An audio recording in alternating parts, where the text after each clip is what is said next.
Subscribe now and press the bell icon. Never miss an update. नमस्कार साथियों, स्वागत करता हूं सभी का इस YouTube चैनल पर जिसका नाम है स्टडी विद पीएन लोधा। साथियों, हिंदी का ये टेस्ट नंबर 10वां है और इस टेस्ट में भी आपको 30 प्रश्न ही मिलेंगे। संपूर्ण सिलेबस से ये 30 प्रश्न रहेंगे और प्रत्येक प्रश्न को आपको अच्छी तरह से देखना है, सोचना है, फिर आंसर देना है।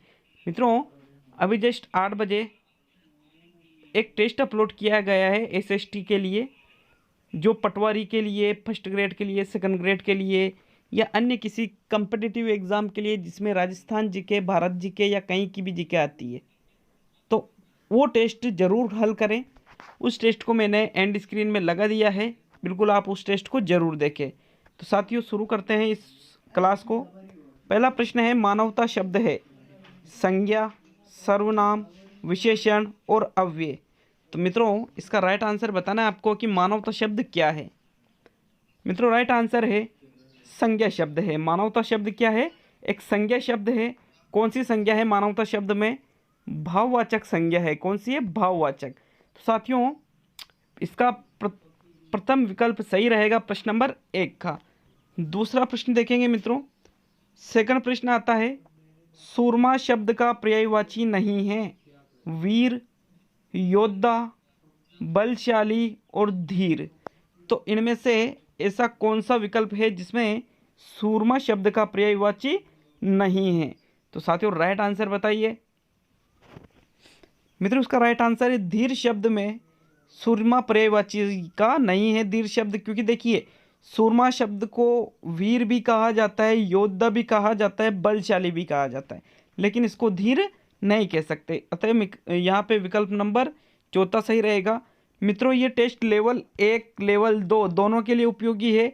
जिसके लैंग्वेज फर्स्ट में हिंदी है उनके लिए भी उपयोगी है, जिसके लैंग्वेज सेकंड में हिंदी है उनके लिए भी उपयोगी है। चलिए तीसरा प्रश्न देखेंगे मित्रों। तीसरा प्रश्न है, निम्न में से किस शब्द में इक प्रत्यय का प्रयोग नहीं हुआ है? प्रयोग नहीं हुआ है। सांस्कृतिक, ऐतिहासिक, सांप्रदायिक और तिलक। तो मित्रों, बिल्कुल सभी ने पहचान लिया होगा उस शब्द को, क्योंकि यहाँ पे देखिए जो तिलक शब्द है इसमें इक प्रत्यय नहीं लगा हुआ है, जबकि इतिहास प्लस इक ऐतिहासिक, संस्कृत प्लस इक सांस्कृतिक, संप्रदाय प्लस इक सांप्रदायिक। तो मित्रों, यहाँ तीनों में तो इक प्रत्यय है, लेकिन तिलक शब्द में इक प्रत्यय नहीं है। प्रश्न नंबर 4 देखेंगे। चौथा प्रश्न है, शरणागत का सही विग्रह होगा। शरणागत का समास विग्रह बताना है। शरण में आगत, शरण को आगत, शरण के लिए आगत और इनमें से कोई नहीं। तो मित्रों, राइट आंसर बताएं प्रश्न नंबर 4 में। मित्रों, इसका राइट आंसर आता है शरण को आगत। शरण में आगत नहीं होगा, शरण को आगत बराबर शरणागत कहलाता है। आप अगर शरण में आगत करते हो तो ये गलत है। देखिए, हम नेक्स्ट 5वां प्रश्न देखेंगे साथियों। विरासत शब्द का अर्थ क्या होता है? धरोहर, आगत, बलिदान और गौरव। तो साथियों, राइट आंसर बताइए, विरासत जो शब्द है इसका अर्थ क्या रहेगा? इसका राइट आंसर है मित्रों, विरासत शब्द का शाब्दिक अर्थ होता है धरोहर। अपन कहता ना कि ये मेरी विरासत है, तो वही धरोहर और विरासत एक ही चीज होती है। अतः यहाँ प्रथम विकल्प सही रहेगा। प्रश्न नंबर 6 देखेंगे। छठा प्रश्न है, यदि हम समय रहते सजग नहीं हुए तो इसके गंभीर दुष्परिणाम होंगे। यह वाक्य किस काल का है? सामान्य भूतकाल, हेतु हेतुमद भूतकाल, अपूर्ण भूतकाल और हेतु हेतुमद भविष्यकाल। तो मित्रों, सबसे पहले वाक्य को देखिए कि ये किस काल में आएगा। तो यदि हम समय रहते सजग नहीं हुए तो इसके गंभीर दुष्परिणाम होंगे मतलब भविष्य में। तो भविष्य काल का तो यहाँ एक ही विकल्प है। कौन सा? चौथा वाला, हेतु हेतुमद भविष्यकाल। चौथा विकल्प सही है साथियों। प्रश्न नंबर 7 देखेंगे मित्रों। 7वां प्रश्न है, आज आधुनिकता के अंधानुकरण से हमारे जीवन में रसायनों का जो प्रयोग बढ़ा है वही भी कम खतरनाक नहीं है। इस वाक्य में काल सूचक शब्द क्या है? अंधानुकरण, आज, जीवन और प्रयोग। मतलब आपको ये बताना है प्रश्न नंबर 7 में कि ऐसा कौन सा शब्द है जो काल सूचक मतलब समय का बोध कराता है। तो मित्रों प्रश्न नंबर 7 में दूसरा विकल्प सही रहेगा आज। देखिए आज शब्द काल सूचक है, क्योंकि इसमें क्या है, आज, कल, अभी, बाद में, ऐसे शब्द ही तो काल सूचक होते हैं जो समय का बोध कराते हैं। तो मित्रों इसका दूसरा विकल्प सही रहेगा। साथियों मेरा ये दावा है, अगर आप लगातार हिंदी के टेस्ट करते हो तो रीट के एग्जाम में भी कम से कम 30 में से कम 25 प्रश्न आप 100% करके आओ, कम से कम। हालांकि फिर आगे का आपका नॉलेज होता है, फिर आपका कॉमन सेंस होता है और कुछ चीज़ों में। लेकिन अगर आप रेगुलर टेस्ट करते हो हिंदी के, चाहे वो हिंदी के हो, साइकोलॉजी के हो, चाहे वो टीचिंग मेथड के हो, चाहे वो एसएसटी लेवल 2 के हो, जो आज टेस्ट अपलोड किया है उसकी बात कर रहा हूँ, तो इनके आप लगातार टेस्ट करते हो तो आप बहुत ही शानदार स्कोर करके आओगे। मेरी गारंटी है, आपको इस चीज़ का कभी दुख नहीं होगा कि यार हमने वहाँ तैयारी की, बल्कि आपको हमेशा ये सोच आएगी कि यार अपन ने बहुत अच्छी जगह तैयारी की थी। तो मित्रों यहाँ पर दूसरा विकल्प सही है। प्रश्न नंबर 8 देखेंगे, निम्न में से संज्ञा विकारक तत्व नहीं है, कारक, लिंग, वचन और विशेषण। तो कौन सा संज्ञा विकारक तत्व नहीं है, प्रश्न नंबर 8 में बताइए। मित्रों इसका चौथा विकल्प सही रहेगा, विशेषण। विशेषण संज्ञा विकारक तत्व नहीं है, बल्कि कारक, लिंग और वचन, ये तीनों संज्ञा विकारक तत्व के अंतर्गत आते हैं। 9वां प्रश्न देखेंगे मित्रों। प्रश्न नंबर 9 है, शायद आज हमारी जैविक प्रजाति को खतरा हो चुका है, यह वाक्य किस काल का है? सामान्य, संदिग्ध वर्तमान, अपूर्ण वर्तमान, संभाव्य वर्तमान। तो मित्रों प्रश्न नंबर 9 का राइट आंसर बताइए।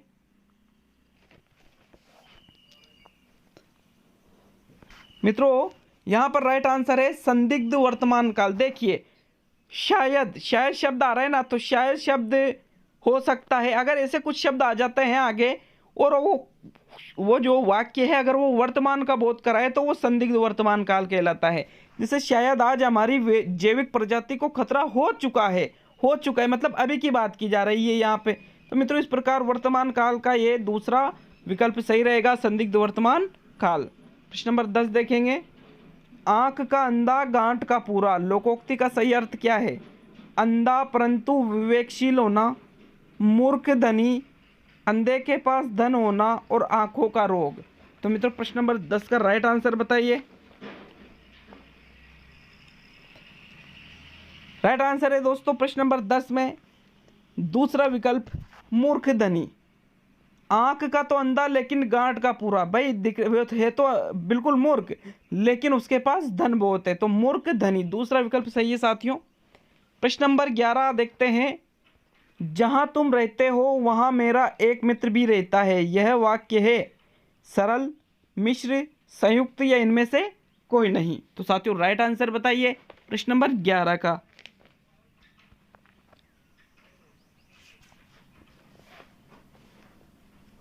मित्रों प्रश्न नंबर 11 का दूसरा विकल्प सही होगा, मिश्र वाक्य, क्योंकि देखिए जहां तुम रहते हो वहां मेरा एक मित्र भी, मतलब यहां जो ये प्रथम वाक्य है इस पर दूसरा वाक्य आश्रित है, और अगर ऐसा कहीं पाया जाता है तो वहां हमेशा मिश्र वाक्य होता है। प्रश्न नंबर 12 देखेंगे साथियों। 12वां प्रश्न है, जहां अभी थार का मरुस्थल है वहां 33 सागर लहराता था, यह वाक्य है सरल, मिश्र, संयुक्त। अभी मैंने बता दिया था आपको, क्या राइट रहेगा? बिल्कुल बिना सोचे ही आप इसको राइट कर सकते हो कि ये भी कौन सा वाक्य है, मिश्र वाक्य है। क्यों है? क्योंकि यहाँ पर भी जहाँ अभी थार का मरुस्थल है वहाँ कभी 33 सागर था। तो मित्रों देखिए ये जो प्रथम वाक्य है इस पर दूसरा वाक्य आश्रित है, तो यहाँ पे मिश्र वाक्य ही रहेगा। प्रश्न नंबर 13 देखेंगे, निम्न में से कर्मवाच्य वाक्य नहीं है। चोर की धुलाई की गई, कलेक्टरों से रिपोर्ट मंगाई गई, राजू द्वारा जहाज उड़ाया गया और मीरा आगरा गई। तो कौन सा कर्मवाच्य नहीं है?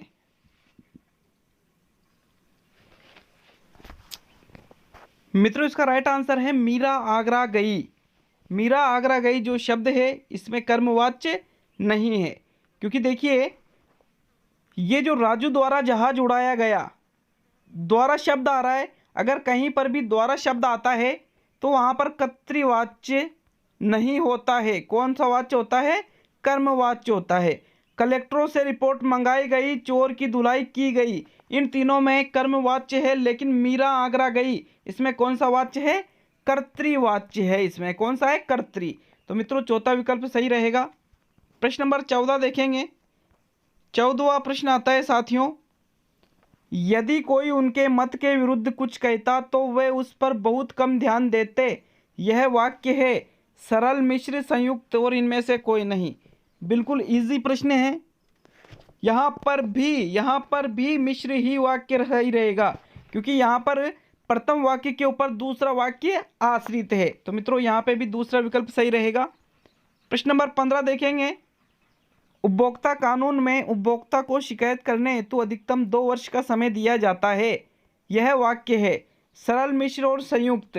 तो यहाँ पे आपको 15वां प्रश्न में राइट आंसर बताना है।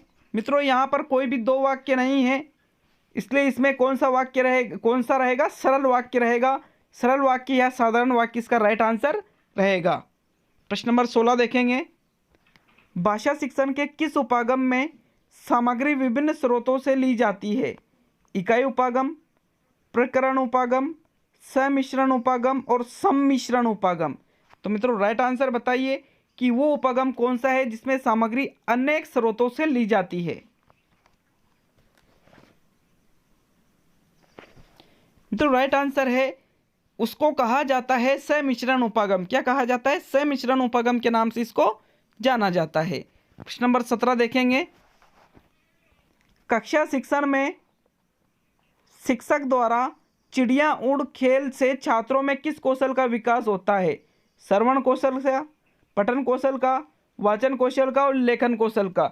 मतलब चिड़िया उड़ खेल खेल रहे हैं अध्यापक, चिड़िया उड़, ये उड़, वो उड़, जो भी उड़ रहे हैं उड़ा रहे हैं अध्यापक। तो इससे छात्रों में कौन से कौशल का विकास होगा? साथियों राइट आंसर है श्रवण कौशल का विकास होगा, क्योंकि देखिए अध्यापक बोल रहा है, छात्र उसको बहुत ही ढंग से, बहुत ही अच्छी तरह से सुन रहे हैं। तो कौन से कौशल का विकास होगा? श्रवण कौशल का। और खेल में तो उनकी रुचि भी ज़्यादा होती है, तो अच्छी तरह से सुनते हैं। इस प्रकार मित्रों यहाँ पे प्रथम विकल्प सही रहेगा। प्रश्न नंबर 18 देखेंगे।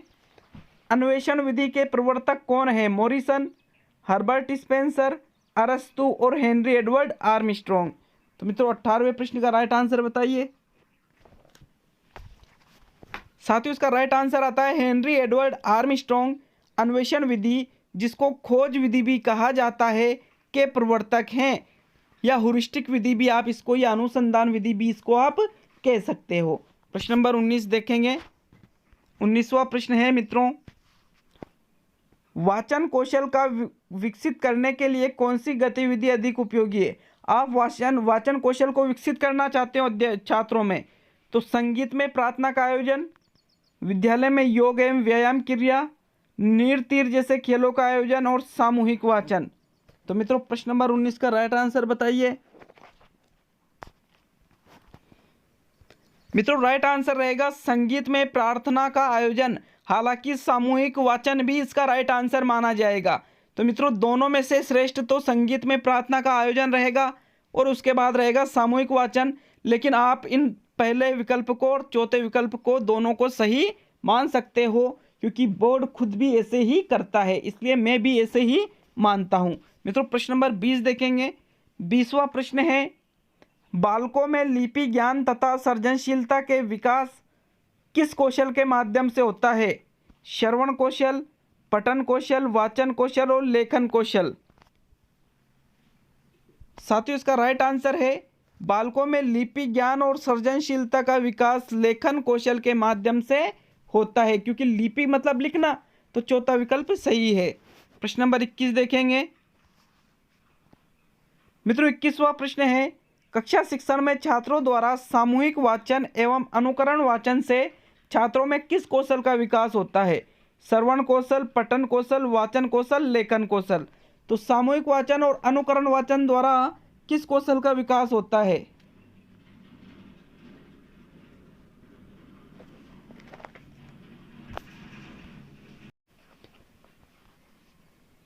तो साथियों इसका राइट आंसर है वाचन कौशल का विकास होगा। किसका होगा? वाचन कौशल का। देखिए सामूहिक वाचन कर रहे हैं मतलब बोल रहे हैं, अनुकरण वाचन कर रहे वहां पर भी बोल रहे हैं। तो मित्रों वाचन कौशल का विकास होगा न कि पठन का।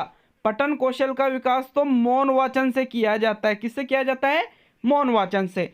तीसरा ही विकल्प सबसे ज्यादा सही माना जाएगा। प्रश्न नंबर 22 देख साथियों, 22वां प्रश्न आता है, एक बालक जो हकलाता है उसे वाचन दक्षता में निपुण करने के लिए निम्न में से कौन सा वाचन अधिक उपयुक्त होगा। मतलब बोलने में उसको हकलाता है बालक, तो आपको वाचन दक्षता में उसको निपुण करना है, तो कौन सा वाचन अधिक उपयुक्त रहेगा? सामूहिक वाचन, मौन वाचन, एकल वाचन, आदर्श वाचन। तो साथियों इसका राइट आंसर बताइए। प्रश्न नंबर 22 का कौन सा विकल्प सही रहेगा? वो बोलने में हकला रहा है, तो मित्रों इसका राइट आंसर रहेगा सामूहिक वाचन। अगर उसको करवाएंगे तो उसका जो बोलने संबंधी, हकलाने संबंधी जो चीज़ है वो दूर हो जाएगी, जो उसका दोष है, क्योंकि सभी के साथ वो आराम से बोल सकता है। मित्रों यहाँ पे 22वें प्रश्न में विकल्प नंबर प्रथम सही रहेगा। प्रश्न नंबर 23 देखेंगे मित्रों। 23वां प्रश्न आता है, एक बालक किसी सुने हुए शब्द को ठीक प्रकार से उच्चारित नहीं कर पाता, इसके लिए शिक्षक को क्या करना चाहिए? विश्लेषण विधि द्वारा शुद्ध उच्चारण पर बल देना चाहिए, बालक को अनुकरण और अभ्यास का मौका देना चाहिए, लिखकर बोलने की सलाह देनी चाहिए और हस्तक्षेप नहीं करना चाहिए। तो मित्रों राइट आंसर बताइए कि बालक किसी सुने हुए शब्द को ठीक ढंग से उच्चारित नहीं कर पाता है, क्या करेगा अध्यापक मित्रों?